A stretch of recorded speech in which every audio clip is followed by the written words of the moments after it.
So hey, what's up guys? We are back with a new video. This is Shivam. This is Neha And you are watching Beat Blasted.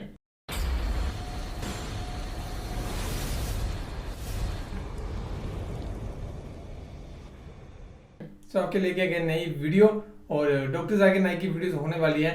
पहले हम upload करते हैं doctor Zakir Naik की videos Neha वाले channel पे। सो वहाँ पे बहुत से लोग कह रहे थे कि वीडियोस ना बनाया करो, इधर ना बनाओ जाकिर नाइक की।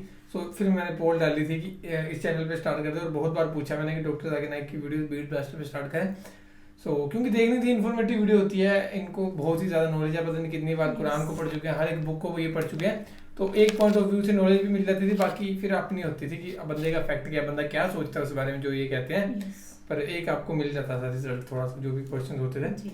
और दूसरी बात ये है कि अब इस चैनल पे हम सोच रहे हैं कंटिन्यू करेंगे ये वीडियोस। बाकी आप भी सजेस्ट करते रहना कि आप चाहते हो उनकी वीडियोस देखना, सो दैट हम कुछ ना कुछ बनाते रहेंगे। तो बहुत कमाल का है कि one of the most difficult and challenging question asked by rude Hindu boy. हाँ, तो एक किसी रूड हिंदू बॉय ने क्वेश्चन पूछा डॉक्टर जाकिर नाइक से, बहुत ही चैलेंजिंग क्वेश्चन है।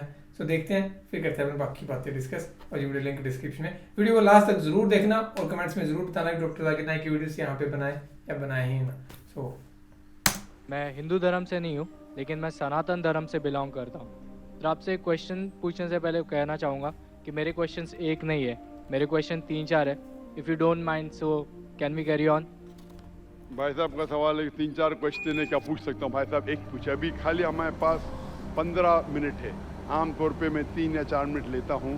3 या 4 सवाल का आपसे ही ख़त्म हो जाएगा पूरा। सारे लोग लाइन में खड़े हैं, किसको हार्ट अटैक हो सकता है, किसको ब्रेन हेमरेज हो सकता है। आपका सबसे अहम सवाल पूछिए, सबसे अहम सवाल। सर, जैसे कि आप कहते हैं कि जो हमारे भगवान होगा उसमें सबसे टॉप पे अल्लाह को आपने दर्जा दिया हुआ है, तो मैं सर कहना चाहूँगा कि आपके इसमें माता पिता का दर्जा भी मैंने पढ़ा है, तो माता पिता का दर्जा भी आपने कहा है कि एक अच्छा दर्जा है। जैसे अल्लाह ने कहा है कि माँ एक ऐसी चीज़ है जो मेरे बाद जिनका जिक्र होना चाहिए तो माँ का जिक्र होना चाहिए। तो मेरा सवाल यही है सर कि जब माँ एक बच्चे को जन्म देती है तो बच्चे का जो पहला लफ्ज़ होता है वो माँ क्यों होता है, वो अल्लाह क्यों नहीं होता? मतलब अच्छा सवाल है। वो कह रहे थे मैं हिंदू नहीं हूँ, मैं सनातन धर्म से हूँ। अक्सर लोग कहते हैं ये सनातन धर्म एक शाखा है हिंदुइज्म की। आप कहते हैं आम हिंदू ने मैं मानता हूँ, क्योंकि सनातन धर्म के बारे में पढ़ चुका हूँ। सनातन धर्म वाले मानते खुदा है के, मानते बुत परस्ती गलत है, मूर्ति पूजा गलत है। आप भी मानते मूर्ति पूजा गलत है? सर मैंने पढ़ा है, मैं जैसे मेरे आप कहते हैं आप सनातन धर्म से। हाँ सर। आप मानते मूर्ति पूजा गलत है? हाँ सर, मैं तो कहता ही हूँ। तो हर हिंदू इस पे अमल करना चाहिए कि खुदा एक है और मूर्ति पूजा गलत है। आपका सवाल था कि मैंने कहा सबसे ऊंचे दर्जे पे है अल्लाह, बिल्कुल सही। उसके बाद आते हैं वालिदैन। लेकिन बच्चा जब पैदा होता है तो सबसे पहला लफ्ज कहता है माँ। क्यों? अल्लाह क्यों नहीं? क्यों मैं बोलूं? क्योंकि अल्लाह को कहने की जरूरत नहीं। मैं कह चुका हूं, हमारे आखिरी पैगंबर मोहम्मद सल्लल्लाहु अलैहि वसल्लम कहते हैं हर इंसान जब पैदा होता है, चाहे हिंदू खानदान में, ईसाई खानदान में, यहूदी खानदान में, वो पैदा होता है मुस्लिम जैसा, मतलब अपनी जिंदगी अल्लाह के अहकाम के हिसाब से मुताबिक बसर करता है। वो अल्लाह जानता है, अल्लाह को लफ्ज की जरूरत नहीं, आप और मुझे जरूरत है, अल्लाह जानता है, तो अल्लाह को बताने की जरूरत ही नहीं। जब पैदा होता है दिल धड़कता है तो अल्लाह जानता है ये मुस्लिम है। How can you say that? मैं ऐसे कैसे आप कह सकते हो कि दिल धड़कता है? तो ऐसा तो दिल तो हम सब मेरा का जवाब धड़कता है। सुनेंगे क्या? बीच में मुझे इंटरजेक्ट करेंगे? आपने सवाल पूछा, मैंने इंटरजेक्ट किया? आपने सवाल किया, मैंने इंटरजेक्ट किया? नहीं सर। तो मेरे जवाब को तो खत्म होने दो। जवाब ही नहीं खत्म हुआ, आप कैसा जानते? जवाब खत्म हुआ? खत्म हुआ कि नहीं? नहीं सर। नहीं हुआ तो सर कह रहे, जरा बात तो मानो, खत्म तो होने दो। आप अगर बीच में इंटरप्ट करेंगे तो एक सवाल का जवाब भी नहीं दे सकूंगा, दूसरे पे जब मारने पड़ेगा मुझे। नहीं सर, आप बोलिए। तो आप जरा सुनेंगे मेरे जवाब को तो बोल सकूंगा मैं ना। आपका माइक खुला होने का मतलब ना आप इंटरजेक्ट करे। तो बच्चा जब पैदा होता है, मुझे कैसा पता है? क्योंकि किताब में लिखा है, अल्लाह के रसूल फरमाते हैं कि हर बच्चा जब पैदा होता है, खुदा कहता है हर बच्चा जब पैदा होता है मुस्लिम पैदा होता है। इसलिए मुझे पता चला है। आपने कुरान और हदीस नहीं पढ़ी, मैंने पढ़ा हूँ। और दिल धड़कता, मैं डॉक्टर हूँ, आपने डॉक्टरी की नहीं की। मैं डॉक्टरी क्या मैं जानता हूँ। बच्चा जब पैदा होता है सांस लेता है, सांस लेने से अल्लाह को पता चलता है ये मुस्लिम है, लेकिन इंसान को नहीं पता चलता है। तो माँ कहता है तो हमारे इंसान को पता चलता है माँ। तो सबसे पहले अल्लाह फिर माँ। तो अल्लाह को पता लगने के लिए बोलने की जरूरत नहीं, उसका एक्शन ही कहता है कि वो मुस्लिम है। जब बच्चा पैदा होता है वो सांस लेता है, दिल धड़कता है, वो ही कहता है कि वो मुस्लिम है, बोलने की जरूरत नहीं। जानवर से बात करने के लिए हम बोलेंगे, जानवर नहीं समझेंगे, उनकी जबान अलग होती है, हमारी जबान अलग है। तो बच्चा माँ जब कहता है, मम्मी कहता है, अक्सर म से आता है, अक्सर म से आता है। तो ये लफ्ज आसान लफ्ज है बोलने के लिए सारी जबानों में, चाहे इंग्लिश है, चाहे हिंदी हो, चाहे मराठी हो, माँ बोलना आसान है। इसीलिए ये लफ्ज म से आता है, माँ, मम्मी, मदर, अक्सर। तो ये आसान लफ्ज है, इसीलिए वो माँ जब लफ्ज सुनती है खुश होती है। अल्लाह उसके पहले ही जानता है, तो अल्लाह सबसे अव्वल है। तो दिल धड़कता है, सांस लेते अल्लाह को मालूम पड़ जाता है। आपको नहीं पता चलता है, मुझे नहीं पता चलता। मुझे तो पता लग गया, आपको अब तक पता नहीं चला क्योंकि आपने रिसर्च नहीं किए। आप मुझे पूछेंगे ये बीमारी की दवा क्या है, मैं बीमार, बुखार है मुझे, तो मैं क्रोसिन लो, मेटासिन लो, पैरासीटामोल लो। आपको कैसा पता चला? क्योंकि मैंने मेडिसिन किया। आपने किए? नहीं किए, इसलिए पता है मुझे।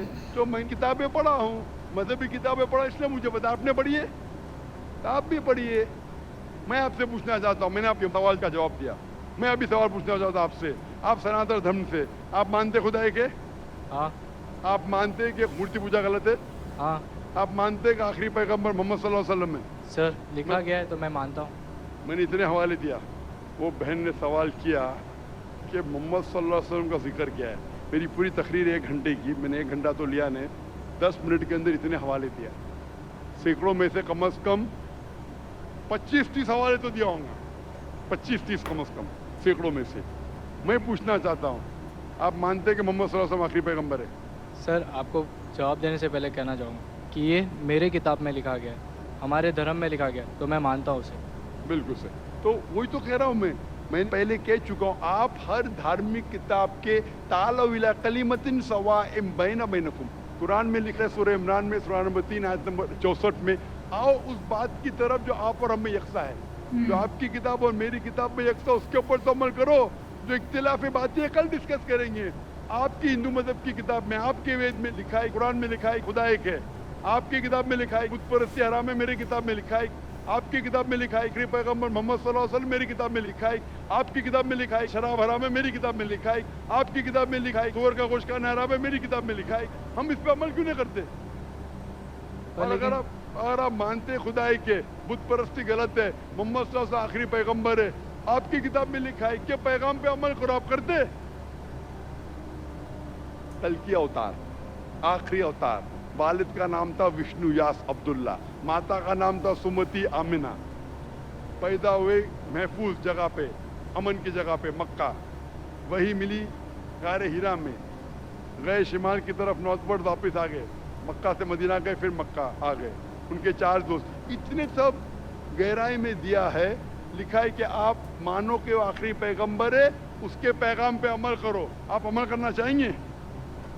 सर फिलहाल मैं हिंदू धर्म से, तो मैं तो नहीं कर सकता। वही कहता हूँ ना, आप अपनी किताब के पैगाम पे अमल नहीं कर सकते तो और रिसर्च कीजिए। मैं चाहूँगा कि आप कुरान मजीद का तर्जुमा पढ़िए। आपकी किताब में लिखा है कि आखिरी अवतार, कल के अवतार मोहम्मद सल्लल्लाहु अलैहि वसल्लम में, उसके पैगाम पे अमल करना चाहिए। कम से कम आप कुरान मजीद का तर्जुमा पढ़िए, वो ज़बान में, जो ज़बान में आपको महारत है उसमें पढ़िए।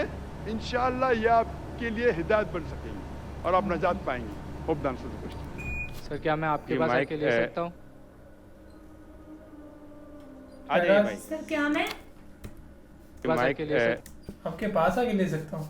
बन सकेंगे और आप नजात पाएंगे। Hope the answer the question. Sir क्या मैं आपके पास आके ले सकता हूँ?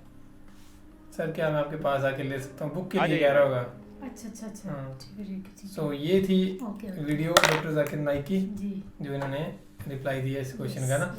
सो इन्होंने बुक्स पढ़ी हैं, तो इनको है ही होगा, पता ही होगा इस नॉलेज के बारे में ना। और ये क्वेश्चन था कि जब वो कोई पैदा होता है तो पहला लफ्ज माँ क्यों बोलता है, तो इसका एक डॉक्टर जाकिर नाइक ने दिया आंसर, वो तो चलो है ही है कि ठीक, उन्होंने अपने तरीके से दिया है ना। पर यार जिसको पैदा किया है ना, उसके लिए तो वही भगवान है। अब हमारे लिए तो भगवान हमारी माँ ही है, क्योंकि हमने उनको देखा है सबसे पहले, है ना। तो ऑब्वियस सी बात है वो माँ ही बोलेगा, है ना, पहला वर्ड, क्योंकि उसके सामने ही माँ ही है। और एक जो सिंपल शॉर्ट आंसर दिया उन्होंने कि माँ वर्ड सबसे बोलना आसान है, हाँ। तो बच्चा एक माँ ही वर्ड बोलेगा। सो ये था।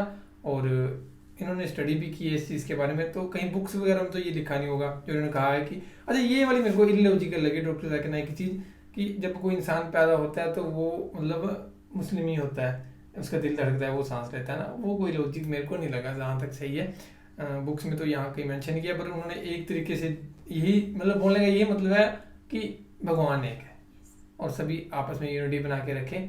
रिलीजन को कोई मतलब समझे ना कि ये रिलीजन लग गया, ये लग गया, ये लग गया ना, भगवान एक है। तो उनका बोलने का मतलब ये अपनी जगह पे सही है कि भगवान एक है, उसी ने पैदा किया है बना के। तो ये था। बाकी आपसे बताना आपकी क्या सोच है इस बारे में, आपकी क्या है राय है, वो हमें कमेंट्स में बताना। जो चीज़ें हमने गलत बोली हैं वो आप ज़रूर कमेंट्स में बताना, जो हमारे से सेटिस्फाई हैं वो भी ज़रूर बताना चीज़ें। और अगर डॉक्टर जाकिर नाइक की और वीडियोस देखना चाहते हैं तो ज़रूर कमेंट करके बताते जाएं और वीडियो सजेस्ट करते रहें, सो दैट हम रिएक्शन करेंगे। बाकी तो फिलहाल इस वीडियो में guys, thank you so much for watching the video. मिलते हैं नेक्स्ट वीडियो में।